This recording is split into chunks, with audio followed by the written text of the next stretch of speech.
إن الحمد لله نحمده ونصلي على رسوله الكريم أما بعد فأعوذ بالله السميع العليم من الشيطان الرجيم من حمده ونفخه ونفسه بسم الله الرحمن الرحيم المعجم الأوسط للطبرانی کی حدیث نمبر 7779 ہے اور بالکل حدیث صحیح ہے۔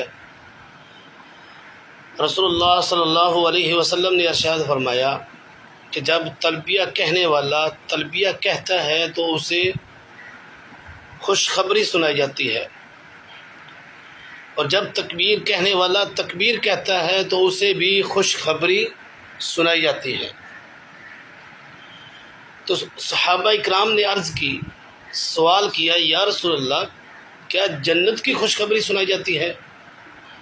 تو آپ صلی اللہ علیہ وسلم نے کہا ہاں، انہیں جنت کی خوشخبری سنائی جاتی ہے۔ کن کو؟ جو تلبیہ اور تکبیرات کہتے ہیں ذی الحجہ کے 10 دنوں میں، ذی الحجہ کے پہلے 10 دنوں میں جو تلبیہ اور تکبیرات کا اہتمام کرتے ہیں، اللہ تعالیٰ انہیں جنت کی خوشخبری سناتا ہے۔ تو بھائیو، تلبیہ اور تکبیرات کیا ہیں؟ میں آپ کو فرق واضح کرتا ہوں۔ تلبیہ کہتے ہیں لبیک اللہم لبیک، لبیک لا شریک لک لبیک، ان الحمد والنعمت لک والملک لا شریک لک، یہ ہے تلبیہ۔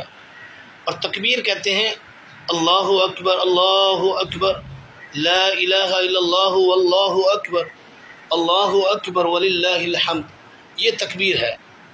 یہ دونوں تلبیہ اور تکبیرات ہیں۔ رسول اللہ صلی اللہ علیہ وسلم کے فرمان کے مطابق جو ان کا اہتمام کرے گا، ان کو پڑھے گا، زیادہ سے زیادہ پڑھے گا، تو اللہ کے حکم کے مطابق جو اللہ نے جنت بنائی ہے وہ آپ کا انتظار کر رہی ہے، اور ان کا اہتمام کر کے رسول اللہ صلی اللہ علیہ وسلم کے حکم کے مطابق اپنی جنت کے وارث بن جائیں۔